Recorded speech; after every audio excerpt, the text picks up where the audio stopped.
Hello, my fellow classmates from Fitchburg State University. I hope you all are doing well. As the legendary singer Sam Cooke once sang, a change is gonna come.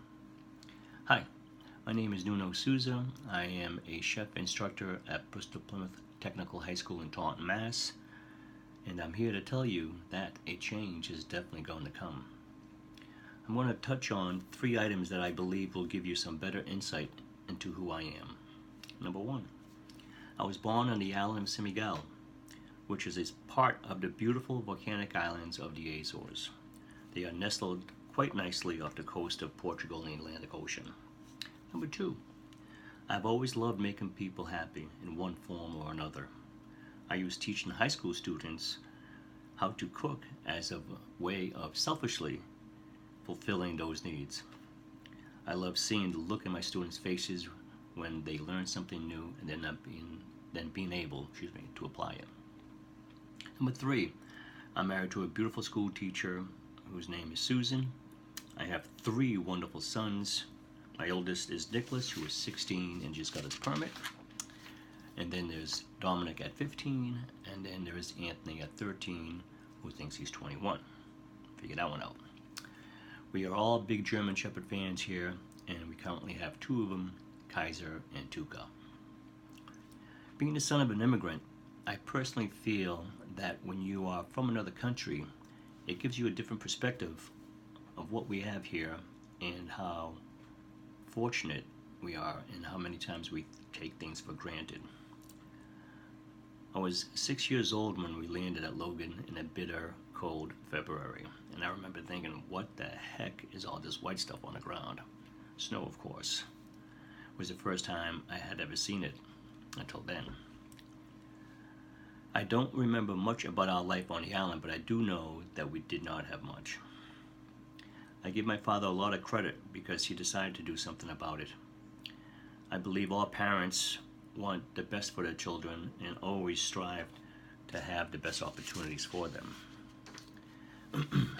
That's the number 1 reason that my father gave up everything and moved to a country where he nor his children could speak the language to start a new life. I'm forever grateful to my father for taking that risk. In my humble opinion, I believe that America was and will continue to be the land of opportunity.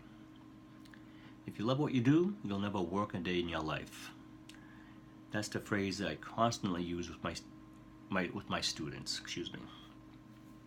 For over 8 years now, I have been living that life. I truly love what I do, and I wouldn't change a thing. But let me back up just a bit. Before I started teaching, I owned a family restaurant for 23 years. Before that, I was a mechanic for 16 years. I worked on trucks, I worked on new and used cars, and for a 2-year stint I worked on race cars in California. Needless to say, I've been around the block a couple of times. With every new class that I teach, I make the analogy that as all I did was go from motor oil to extra virgin olive oil. And if I can do it, anyone can do it. It usually gets a pretty good chuckle. Lastly, I've been blessed with my 3 healthy sons. My wife of almost 20 years is a Boston school teacher, and she is the one who planted a seed in me of becoming a school teacher. And then, as any good husband does, I listened. I started my speech by referring to Sam Cooke's song, A Change Is Gonna Come. The reason I did that is because so many of you are at the beginning of the road you're gonna travel. If anyone 25 years ago told me that I would become a successful restaurateur and then a teacher after that, I would have thought they were crazy. But here I am. Remember, in your lives, a change is going to come. Embrace it and let it take you where you want to go. Thank you all for listening, and happy travels.